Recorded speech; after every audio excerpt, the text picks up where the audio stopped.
Hello friends, hello students, Holi के इस त्यौहार की आप सभी को हार्दिक शुभकामनाएं। खुशियों के रंगों से आप सदा रंगे रहें। आज का जो टॉपिक है वो है नरेशन। नरेशन जिसका मतलब होता है व्याख्यान, वर्णन। नरेशन से ही नरेट वर्ब बनी है। नरेशन मतलब व्याख्यान, कथन, और नरेटर का मतलब होता है कहने वाला। ये जो है नरेशन, इसके दो पार्ट होते हैं। एक डायरेक्ट स्पीच। स्पीच मतलब बोलना, भाषा अपने हिसाब से या अपनी लैंग्वेज में बोली को स्पीच कहते हैं। डायरेक्ट। इसके बाद इनडायरेक्ट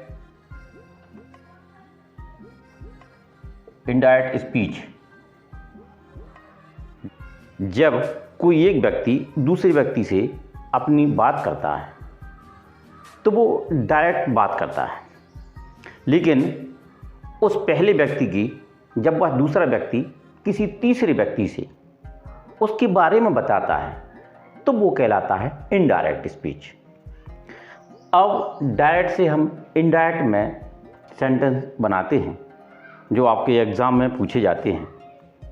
11th 12th एग्ज़ाम या कॉम्पिटिटिव एग्ज़ाम में अक्सर डायरेक्ट स्पीच से इनडायरेक्ट स्पीच मतलब कहना चाहिए कि नरेशन के सेंटेंस आते हैं।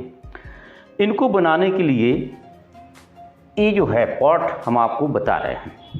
तो बताते बताते रिक्वेस्ट कर रहे हैं आपको कि ऐसे मैं अक्सर ग्रामर की वीडियोस लाता हूं जिसमें आपकी प्रॉब्लम सॉल्व हो। आप मेरी वीडियो वॉच कर रहे होंगे। यदि आप पहली बार मेरे चैनल पर विजिट कर रहे हैं तो मेरा channel Dinesh Tiwari DK sir को आप सब्सक्राइब करें और भी वीडियो वॉच करें। हाँ, डिस्क्रिप्शन में ज़रूर जाएं। अब डिस्क्रिप्शन शब्द आ गया है तो वो भी हम आपको बता दें। नरेशन का जो सिनोनिम्स है मतलब पर्यायवाची, वो डिस्क्रिप्शन है, और एक्सप्लेन करना भी नरेशन का जो है पर्यायवाची है, सिनोनिम शब्द है। तो एक्सप्लेन है, नरेशन है, डिस्क्रिप्शन है, ये सभी एक ही हैं। जैसे फूल, सुमन, कुसुम, प्रसून पर्यायवाची हैं, ठीक उसी प्रकार इसमें परिवर्तन होता है आपका चेंज प्रोनाउन। प्रोनाउन भी बदलते हैं। इसमें परिवर्तन होता है आपका चेंज टेंस।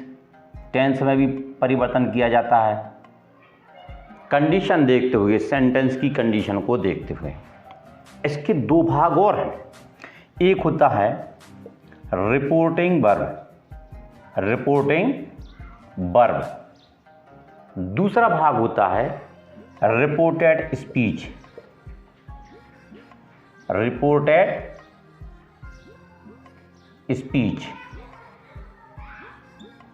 दो भाग होते हैं। इन दो भागों पर ही एक सेंटेंस बना हुआ है।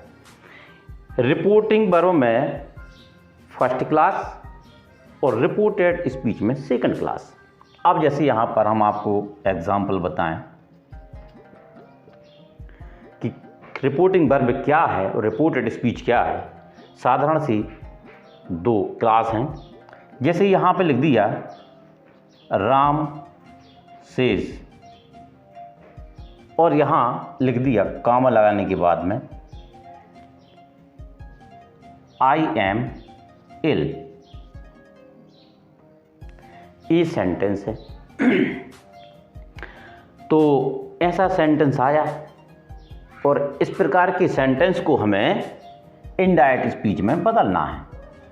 ये डायरेक्ट वाला है, हमें इनडायरेक्ट में बदलना है। इनडायरेक्ट चेंज इनटू इनडायरेक्ट, ऐसा आपको लिखा है, चेंज इनटू इनडायरेक्ट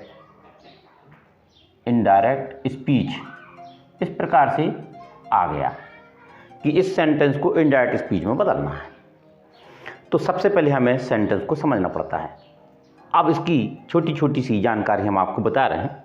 ये जो लिखा है राम सेज, राम सब्जेक्ट है और सेज जो है वो है वर्ब।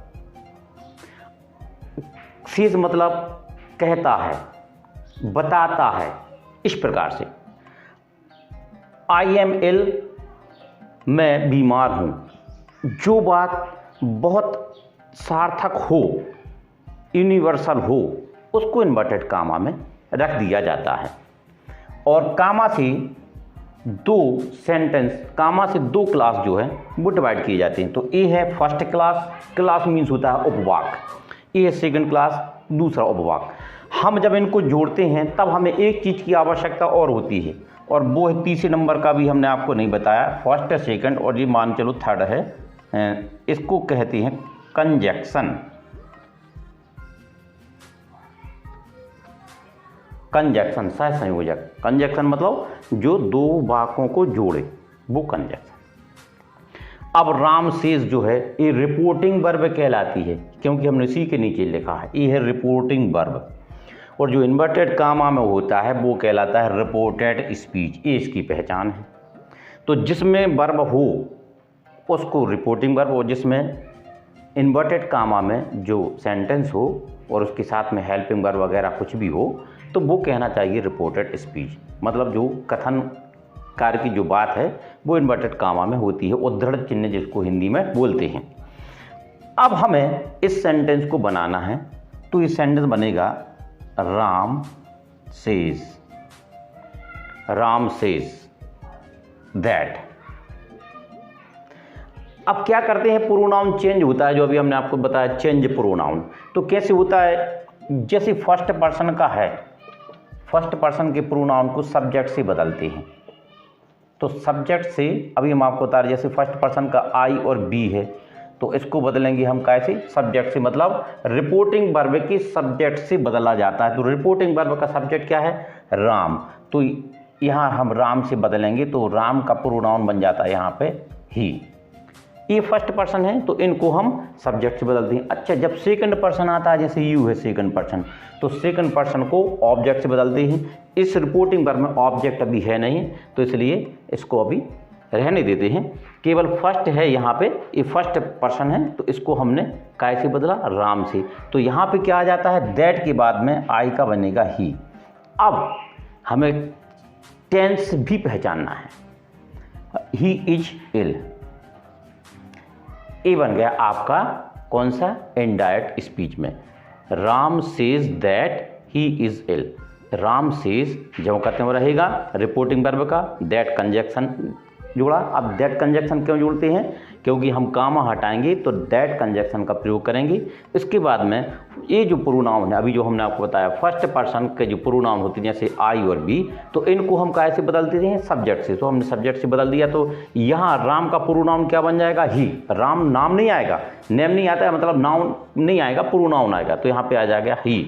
अब दैट के बाद प्रोनाउन को हम यहाँ कैपिटल में नहीं लिखेंगे, स्मॉल में लिखेंगे, इसलिए हमने इसको ही स्मॉल में लिखा। अब यहाँ पे हमें इसके साथ में इसकी हेल्पिंग वर्ब भी बदलना है, तो ये हेल्पिंग वर्ब होगी आपकी ही इज इल। कहीं कहीं टेंस में परिवर्तन किया जाता है। अगला सेंटेंस देखो, Radha said weak, Radha said I am weak. अब हमें इसको बदलना है, तो इसमें जो है रिपोर्टिंग वर्ब जो है वो है राधा सैड, मतलब सैड रिपोर्टिंग वर्ब है। तो ये आपका रिपोर्टिंग वर्ब वाला क्लास हो गया। इसको हम इन्वर्टेड कामा में रख देते हैं, यहाँ कामा लगाने के बाद इसको इन्वर्टेड कामा में रख दिया। ये हो गई आपकी रिपोर्टेड स्पीच, ये क्लास और ये दूसरा क्लास। इनको हमें जोड़ना है, कंजक्शन से हम जोड़ेंगे। राधा सैड, राधा सैड, यहाँ कंजक्शन लगेगा दैट।